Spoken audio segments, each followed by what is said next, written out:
November 28th, 1983, 6:47 hours. Muttlangen, West Germany. Colonel Dmitry Alexandrovich Volkov stood in the rain-soaked forest 2 kilometers from the American missile base, his binoculars focused on the security perimeter where floodlights illuminated concrete bunkers containing weapons that had fundamentally altered the strategic balance of the Cold War. He had been observing this facility for 6 weeks now, documenting every detail he could discern from this distance, correlating his observations with intelligence gathered from other sources, building a comprehensive assessment that he would file with the GRU, the main intelligence directorate of the Soviet Armed Forces. And with each passing day, the assessment grew more alarming, the strategic implications more devastating, until Volkov found himself writing reports that he knew would be classified at the highest levels, not because they contained secrets about NATO capabilities, but because they documented Soviet vulnerabilities so profound that acknowledging them would be psychologically devastating to Moscow's leadership. The Pershing II missiles had begun arriving at Muttlangen in late 1983, part of NATO's response to Soviet deployment of SS-20 intermediate-range missiles throughout Eastern Europe. The political negotiations had failed. The zero-option proposal that would have eliminated both American and Soviet intermediate-range missiles had been rejected. And now, the Americans were deploying 108 Pershing II missiles to West Germany, weapons specifically designed to strike deep into Soviet territory with accuracy and speed that made them fundamentally different from any previous NATO nuclear systems. Volkov had been a GRU officer for 19 years, specializing in Western military systems and NATO deployments. He had tracked American weapons programs throughout the 1970s, filed intelligence reports on cruise missiles, tactical nuclear weapons, new fighter aircraft, naval systems. He understood NATO's force structure intimately, could recite from memory the capabilities and limitations of dozens of American weapons systems. He considered himself professionally immune to surprise, ideologically reliable, technically competent. But the Pershing II had shaken his confidence in ways that no previous weapons system had managed. The problem was not simply that the Pershing II was accurate, though its accuracy was extraordinary by the standards of ballistic missiles. The problem was not simply that it was fast, though its flight time from West Germany to Moscow was measured in minutes, rather than the half-hour that Soviet early warning systems were designed to detect and respond to. The problem was that the Pershing II combined accuracy, speed, and targeting flexibility in ways that created a decapitation strike capability, the ability to destroy Soviet political and military leadership before they could authorize retaliation, making the entire concept of mutually assured destruction strategically irrelevant. Volkov lowered his binoculars and consulted his notes, reviewing the technical specifications that he had compiled from multiple intelligence sources. The Pershing II was a 2-stage solid-fuel ballistic missile developed by Martin Marietta, measuring 10.6 meters in length with a diameter of 1.0 meters. Launch weight was approximately 7,500 kilograms. Maximum range was 1,270 kilometers, sufficient to reach targets deep inside the Soviet Union from deployment sites in West Germany. The missile carried a single W-85 nuclear warhead with variable yield ranging from 5 to 80 kilotons, enough to destroy hardened underground bunkers if delivered with sufficient accuracy. And the accuracy was what made the Pershing II fundamentally different from every previous ballistic missile ever deployed. Traditional ballistic missiles followed predictable trajectories determined by their initial launch parameters. They were accurate enough to destroy large targets like cities or industrial complexes, but their circular error probable, the radius within which half of all warheads would land, measured hundreds of meters at best. This made them unsuitable for attacks against hardened point targets like missile silos or command bunkers, which required direct hits or very near misses to destroy. The Pershing II incorporated a terminal guidance system that Volkov understood conceptually but found difficult to believe could work reliably in combat conditions. The system was called radar area correlation, and it functioned by comparing real-time radar images of the target area with pre-stored reference images during the final phase of the missile's descent. As the warhead re-entered the atmosphere above the target, a small radar unit would activate and begin scanning the terrain below. The onboard computer would compare these radar returns with digital maps stored in its memory, identify the precise location of the missile relative to its intended target, and make final course corrections to ensure the warhead struck within meters of the aim point. The reported accuracy was extraordinary. Intelligence assessments suggested a circular error probable of 30 to 40 meters, more than an order of magnitude better than previous ballistic missiles. At that accuracy level, the Pershing II could reliably destroy hardened bunkers, command posts, communication facilities, missile silos, any target that could be precisely located and mapped. And the warhead's variable yield meant that mission planners could optimize the explosion for different target types, using lower yields to minimize collateral damage or higher yields to ensure destruction of deeply buried facilities. But accuracy alone was not what made Volkov's reports so alarming to Moscow. The critical factor was flight time. A Pershing II launched from Mutlangen would reach Moscow in approximately 6 to 8 minutes depending on the exact trajectory and target location. Soviet early warning systems were designed to detect intercontinental ballistic missiles launched from the United States, which required 25 to 30 minutes to reach Soviet territory. Those systems provided time for Soviet leadership to be alerted, evacuated to hardened bunkers, and to authorize retaliatory strikes before American warheads arrived. The entire Soviet nuclear strategy was based on assured retaliation, the certainty that any American attack would be met with devastating counterattack that would destroy American cities even if the Soviet Union was destroyed in the process. The Pershing II made that strategy obsolete. 6 to 8 minutes was not sufficient time to evacuate leadership, authorize retaliation, and execute counterstrikes. By the time Soviet radar detected Pershing II launches, by the time that information was communicated to command authorities, by the time anyone decided how to respond, the warheads would already have arrived. If those warheads were targeted against Soviet leadership bunkers and command and control facilities, the entire decision-making apparatus of the Soviet state could be decapitated before they could order retaliation. Volkov had written these assessments in his preliminary reports filed in October, shortly after the first Pershing II systems became operational. The response from Moscow had been immediate and alarming. His reports had been classified at levels requiring special authorization for access. He had been ordered to continue surveillance and provide updated assessments as additional intelligence became available. And he had been told, in carefully diplomatic language, that his findings were being taken very seriously at the highest levels of Soviet leadership. That euphemistic phrasing meant that his reports had terrified people in the Kremlin. They had confirmed what Soviet military planners most feared, that NATO was deploying a genuine first strike capability that could destroy Soviet retaliatory forces before they could respond. This fundamentally altered the strategic balance in ways that made Soviet nuclear deterrence questionable. If the Americans believed they could execute a decapitation strike that would prevent Soviet retaliation, they might be tempted to launch such a strike during a crisis.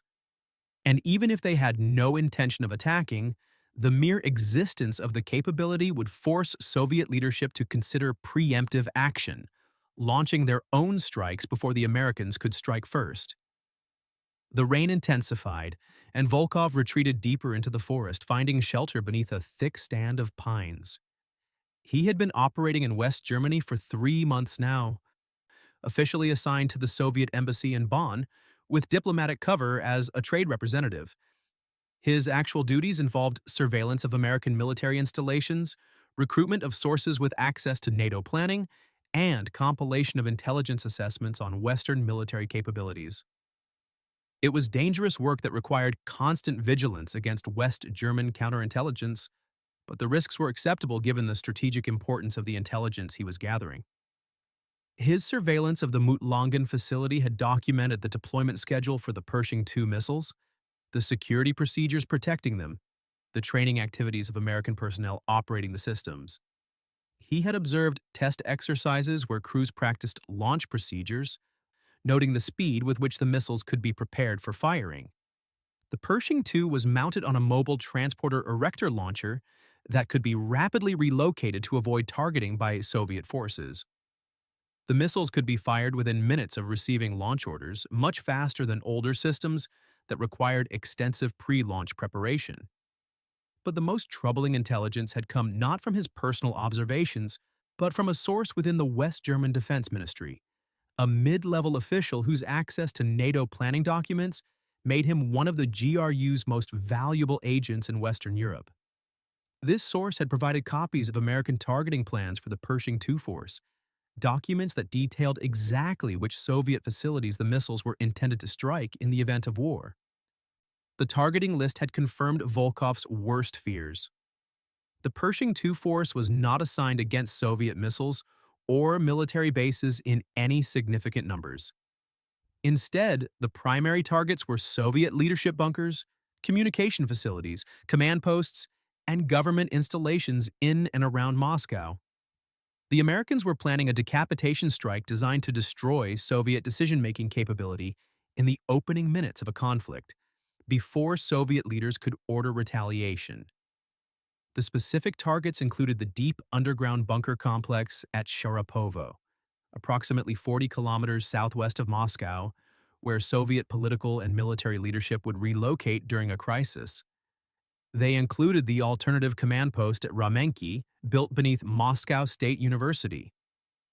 They included communication facilities that connected Soviet leadership with strategic nuclear forces.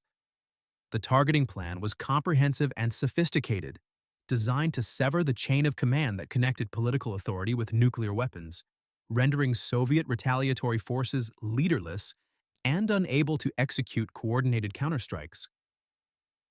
Volkov had filed a 47-page report documenting these targeting plans in early November. The report had been classified top secret with the additional designation requiring immediate leadership attention. He had received confirmation that the report had been personally briefed to Defense Minister Dmitry Ustinov and potentially to General Secretary Yuri Andropov himself. The response had been swift and revealing. Soviet military forces throughout Eastern Europe had been placed on heightened alert status. Additional intelligence resources had been assigned to monitor NATO activities for signs of attack preparations, and Volkov had been ordered to provide daily updates on any changes in Pershing II deployment status or American force posture. The atmosphere in Moscow, from what Volkov could gather through his communications with GRU headquarters, was approaching panic. Soviet leadership genuinely feared that NATO might be preparing for a first strike, that the Pershing II deployment was a prelude to attack rather than simply a deterrent system. This fear had been intensified by Operation Ryan, a massive Soviet intelligence collection effort initiated in 1981 to detect preparations for nuclear war. Ryan was an acronym from the Russian phrase Raketno-Yadерное Napadenie, meaning nuclear missile attack, and it represented the largest peacetime intelligence operation in Soviet history. Operation Ryan required Soviet intelligence officers throughout the West to monitor hundreds of indicators that might suggest NATO was preparing for war. They tracked blood bank inventory levels, reasoning that NATO would stockpile blood products before attacking. They monitored the lights in government buildings at night, looking for unusual activity that might indicate crisis planning. They observed the movement of Western leaders, noting any patterns that might suggest preparations for nuclear war. It was a comprehensive intelligence collection program, but it was also deeply flawed because it started from the assumption that NATO was actively planning a first strike and interpreted ambiguous evidence as confirmation of that preconception. Volkov found himself contributing to this paranoid intelligence cycle. His reports on Pershing II capabilities were accurate and professionally compiled, but he knew they were being read in Moscow through a lens of fear and worst-case assumptions. When he reported that the Pershing II could reach Moscow in 6 minutes, Moscow interpreted this as evidence that NATO was preparing a decapitation strike. When he documented American targeting plans against Soviet leadership bunkers, Moscow saw this as proof of aggressive intentions, rather than standard contingency planning that any responsible military would conduct.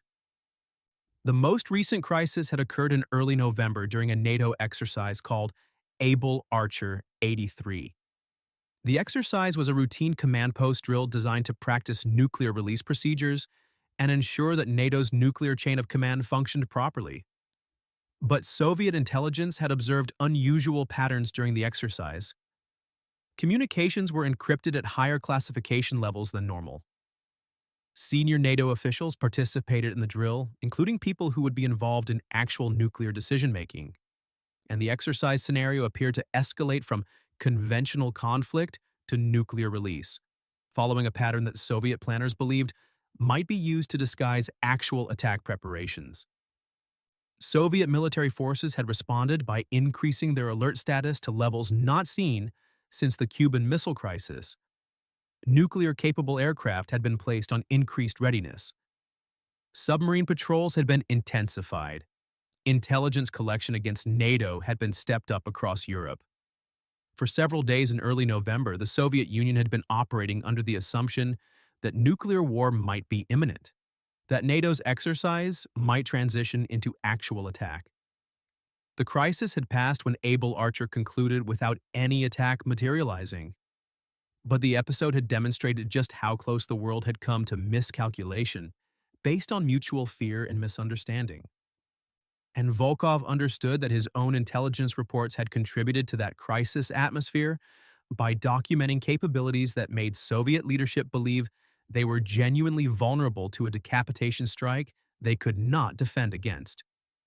He had been trained to report intelligence objectively, to document facts without editorializing or allowing political considerations to influence his assessments. But he found himself questioning whether objective reporting was sufficient when that reporting was being interpreted through frameworks of paranoia and worst-case thinking. His accurate reports on Pershing II capabilities were factually correct, but they were contributing to a crisis atmosphere that might actually increase the risk of war, rather than providing the information necessary for rational strategic planning. On November 15th, Volkov had filed a supplemental assessment that attempted to provide context for his earlier reports. He had noted that while the Pershing II provided NATO with a theoretical decapitation strike capability, actually executing such a strike would be extraordinarily difficult in practice. The Americans would need perfect intelligence on the locations of Soviet leadership at the moment of attack. They would need to coordinate dozens of missile launches within minutes to prevent Soviet leaders from relocating after the first impacts. They would need to ensure that every warhead reached its target with perfect accuracy, because any surviving Soviet leadership would retain the ability to order retaliation. And they would need to accept that even a partially successful decapitation strike might not prevent Soviet nuclear forces from executing pre-planned retaliation if communication with leadership was lost. The supplemental assessment had argued that the Pershing II should be understood as a deterrent system designed to hold Soviet leadership at risk, pressuring Moscow to exercise restraint during crises, rather than as a practical first-strike weapon that NATO actually intended to use preemptively. This was consistent with Western nuclear strategy, which had always been based on deterrence rather than actual warfighting. The Americans deployed nuclear weapons to prevent war by making the costs of aggression unacceptable, not because they wanted to fight and win nuclear conflicts. The response from Moscow had been dismissive. His supplemental assessment had been filed and apparently ignored, while his earlier reports documenting Pershing II capabilities continued to be cited in intelligence briefings and strategic planning. Volkov understood the message. Moscow wanted intelligence that confirmed their fears, not analysis that suggested those fears might be exaggerated. They were trapped in a mindset that interpreted everything through the lens of threat and vulnerability, unable to consider the possibility that NATO's deployments might be genuinely defensive rather than preparations for attack. Volkov's colleague, Major Sergei Petrov, had filed even more alarming assessments based on his surveillance of Pershing II facilities in southern Germany. Petrov had documented the missile's rapid reaction capabilities, calculating that the American crews could launch within 10 to 15 minutes of receiving orders. He had observed the security procedures protecting the weapons. noting that American Nuclear Release Authority was carefully controlled, but could be executed quickly during a crisis. And he had filed technical assessments suggesting that the Pershing II's terminal guidance system was reliable enough to achieve its advertised accuracy under combat conditions. Petrov's reports had been classified with the notation potentially destabilizing to strategic balance, a designation that Volkov had never seen before. The classification implied that the information was so sensitive, so threatening to Soviet security, that its distribution needed to be strictly limited even within the intelligence community. Volkov had discussed this designation with Petrov during a clandestine meeting in Frankfurt in late October. "They are calling our reports suicide-level intelligence," Petrov had said quietly, his voice bitter. "Not because the information is inaccurate or exaggerated, but because acknowledging what we have documented means accepting that Soviet nuclear strategy is no longer viable. We have filed reports that prove our leadership is vulnerable to decapitation, that our retaliatory capability can be neutralized, that the entire foundation of mutually assured destruction no longer protects us. These are truths that Moscow cannot acknowledge without fundamentally rethinking everything about how we approach nuclear deterrence." "Suicide level," Volkov had repeated, testing the phrase. Because accepting the truth would be psychologically devastating to Soviet leadership. They would have to admit that NATO has achieved strategic superiority, that Soviet vulnerability is real and perhaps insurmountable given our current capabilities. Exactly. So they classify our reports at the highest levels, restrict distribution to a handful of people, and continue operating as if the problem does not exist. They cannot respond effectively without admitting the problem, and they cannot admit the problem without undermining their own legitimacy and authority. The conversation had haunted Volkov for weeks afterward. He and Petrov were competent intelligence officers doing their jobs professionally, filing accurate assessments based on solid evidence. But their work product was being classified not to protect sources and methods, not to prevent NATO from learning what Soviet intelligence knew, but to prevent Soviet leadership and military planners from having to confront uncomfortable realities about their strategic situation. By late November, additional intelligence had made the situation even more alarming. A source within the American defense industry had provided technical specifications for the Pershing II's terminal guidance system, including details about the radar unit and the digital terrain matching algorithms. The information confirmed that the system's advertised accuracy was achievable and that American engineers had solved the technical challenges of correlating radar images with stored maps at the high speeds involved in ballistic missile reentry. Volkov had incorporated this intelligence into his most recent comprehensive assessment, filed on November 22nd. The report ran to 73 pages, dense with technical details, operational analysis, and strategic implications. His conclusion was unambiguous and devastating. The Pershing II represented a fundamental shift in the strategic balance. Soviet leadership and command and control facilities were now vulnerable to attack with warning times too short to permit effective response. Soviet nuclear strategy, based on assured retaliation, was no longer credible against this weapon system.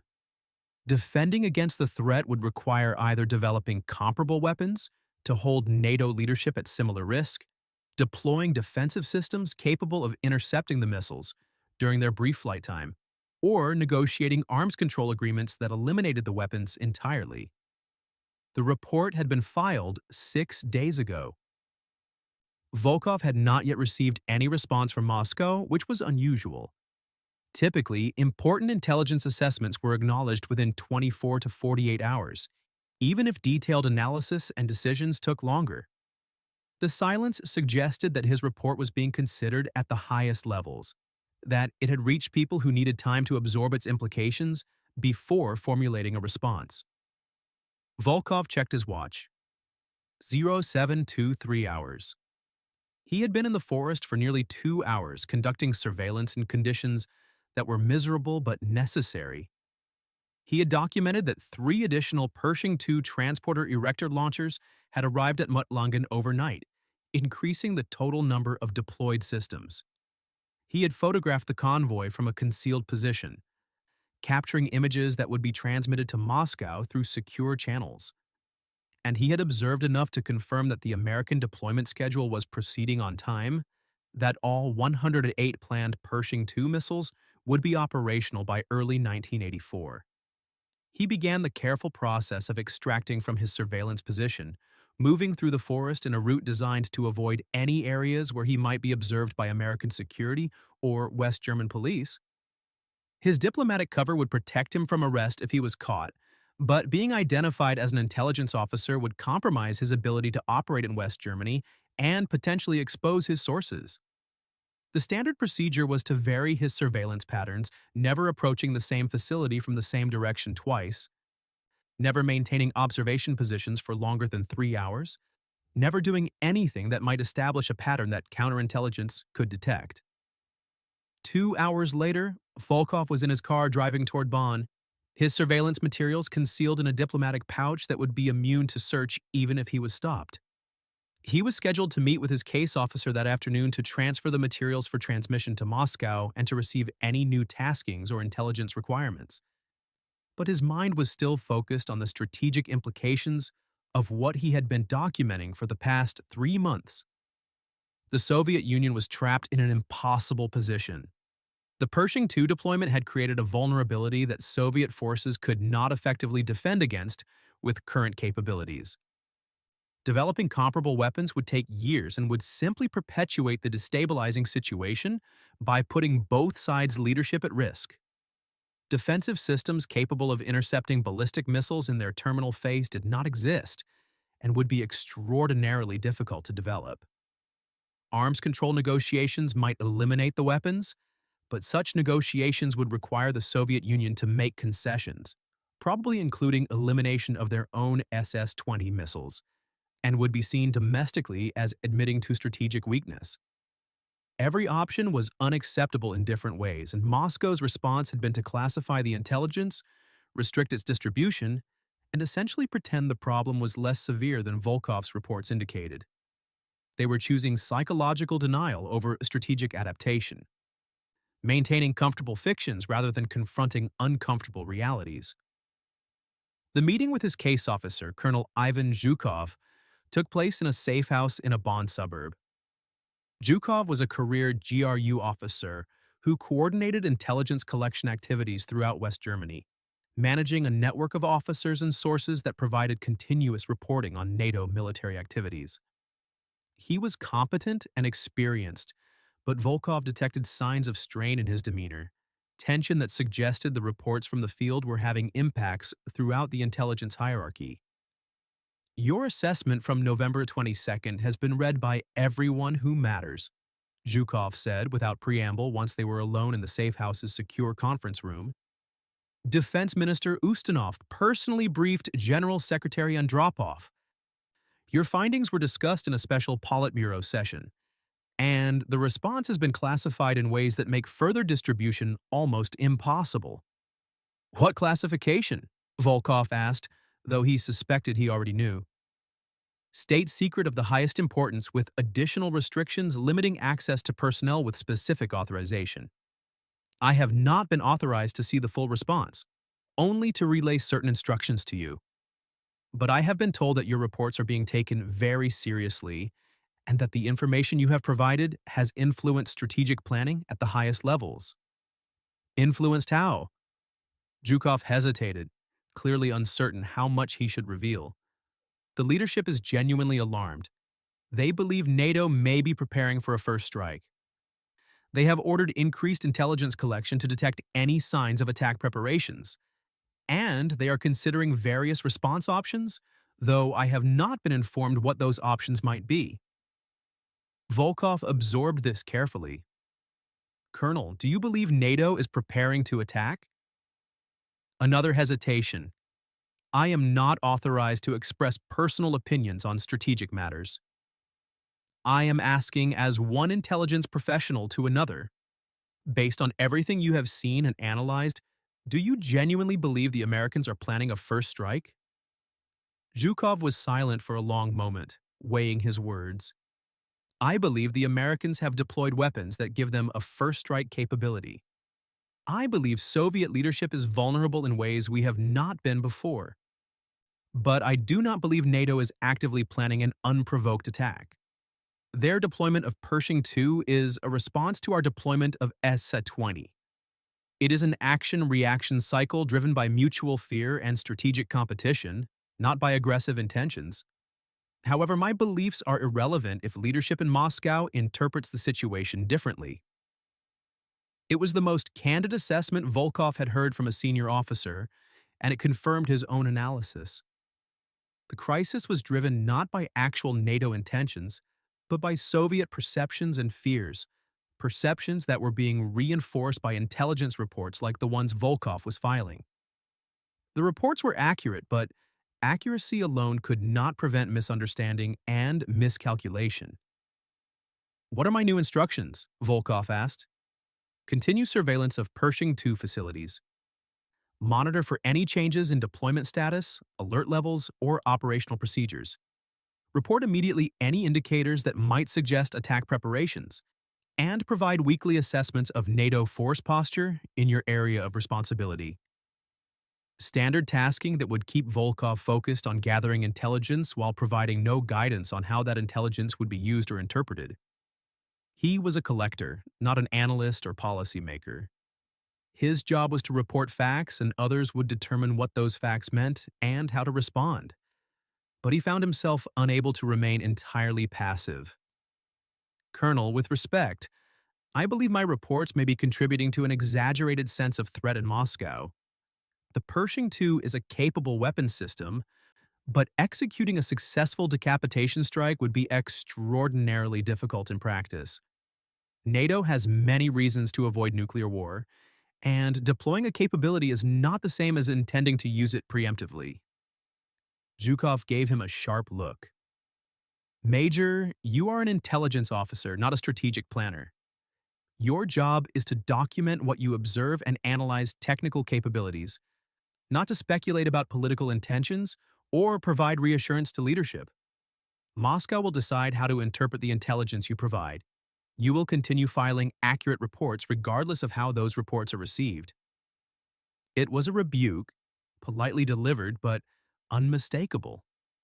Volkov understood the message. He had overstepped his authority by suggesting that his reports might be misinterpreted. His job was to collect and analyze intelligence, not to question how that intelligence was being used. "Understood, Colonel. I will continue my assigned duties." The meeting concluded shortly afterward, and Volkov returned to his cover duties at the embassy. But the conversation with Zhukov stayed with him, reinforcing his sense that he was participating in a process that was inherently dysfunctional. Soviet intelligence was collecting accurate information about Western capabilities, but that information was being filtered through assumptions and fears that made rational assessment nearly impossible. The result was a feedback loop where intelligence confirmed pre-existing beliefs, which reinforced the assumptions that shaped intelligence collection, creating an escalating cycle of threat perception that might lead to crisis, even though neither side actually wanted war. Over the following weeks, Volkov continued his surveillance activities and filed regular reports documenting Pershing II deployment. By mid-December 1983, all 108 missiles were operational at bases throughout West Germany. The deployment had been completed on schedule despite massive peace demonstrations and political opposition within West Germany. NATO had demonstrated its resolve, and the strategic balance had shifted in ways that Soviet leadership found profoundly threatening. Volkov's reports from this period were comprehensive and professionally compiled, but they carried an increasingly desperate tone as he documented capabilities that he knew Moscow could not effectively counter. The final report he filed in 1983, dated December 28th, included a passage that captured his state of mind after 3 months of documenting a weapons system that had fundamentally altered the strategic environment. The Pershing II represents a technological achievement that Soviet industry cannot currently match. Its accuracy, speed, and operational flexibility create vulnerabilities in Soviet strategic posture that cannot be eliminated through defensive measures using existing capabilities. The weapons place Soviet leadership and command and control at risk in ways that make assured retaliation questionable. This situation is strategically unstable and psychologically intolerable to Soviet decision-makers. The deployment has succeeded in creating exactly the sense of vulnerability and threat that NATO intended. But this success may increase rather than decrease the risk of conflict by pressuring Soviet leadership to consider preemptive action during crises. The report was filed and classified at the highest levels. Volkov never learned what response it generated or how it influenced Soviet strategic planning, but he later learned that his characterization of the intelligence as psychologically intolerable had been noted by senior officials, who recognized that the reports from Germany were not just documenting NATO capabilities, but revealing Soviet weaknesses that threatened the entire foundation of Soviet nuclear strategy. In retrospect, historians would recognize 1983 as perhaps the most dangerous year of the Cold War, a period when mutual fear and misunderstanding brought the superpowers closer to nuclear conflict than at any time since the Cuban Missile Crisis. The Pershing II deployment was a major factor in creating that dangerous atmosphere, not because NATO actually intended to launch a first strike, but because Soviet leadership genuinely believed they might, and because intelligence officers like Volkov were filing reports that confirmed those fears with accurate technical data about capabilities that were genuinely threatening. The crisis atmosphere gradually subsided in 1984 as both sides stepped back from the brink. Soviet leadership came to understand that NATO was not preparing an imminent attack. The Able Archer exercise had been routine rather than cover for actual war preparations. And the intelligence reports that had seemed so alarming in late 1983 were reinterpreted as documenting capabilities that, while real, did not necessarily indicate aggressive intentions. But the Pershing II missiles remained in place, a constant reminder of Soviet vulnerability. Volkov continued his intelligence work, filing reports that documented the capabilities and limitations of NATO weapon systems. And he carried with him the knowledge that his professionally compiled assessments had contributed to a crisis that brought the world disturbingly close to nuclear war. Not through any inaccuracy or exaggeration, but simply by documenting truths that Soviet leadership found psychologically intolerable. In 1987, the United States and Soviet Union signed the Intermediate Range Nuclear Forces Treaty, which eliminated all ground-based missiles with ranges between 500 and 5,500 kilometers. The treaty required the destruction of 2,792 missiles, including all 108 deployed Pershing IIs and all 654 Soviet SS-20s. The weapons that had brought the superpowers to the brink of war were eliminated entirely, removed from both arsenals under strict verification procedures that allowed each side to observe the destruction of the other's missiles. Volkov attended the destruction of the Mut-Langen missiles in 1988 as part of the Soviet inspection team, verifying American compliance with the treaty. He watched as the weapons were pulled from their storage bunkers, placed on flatbed trailers, and transported to a destruction facility where they would be cut apart and rendered permanently unusable. It should have been a moment of satisfaction. Watching the elimination of weapons that had created such strategic instability and had nearly caused a nuclear war. But Volkov found himself reflecting on the 4 years between deployment and elimination, years when the existence of these weapons had poisoned relations between the superpowers and created a crisis atmosphere that distorted strategic calculations on both sides. He thought about the reports he had filed in 1983, accurate and professional assessments that had been classified as suicide-level intelligence because they documented vulnerabilities that Soviet leadership could not acknowledge without psychological devastation. He thought about how those reports had contributed to the crisis atmosphere, reinforcing fears and worst-case assumptions that made conflict seem imminent even when neither side actually wanted war.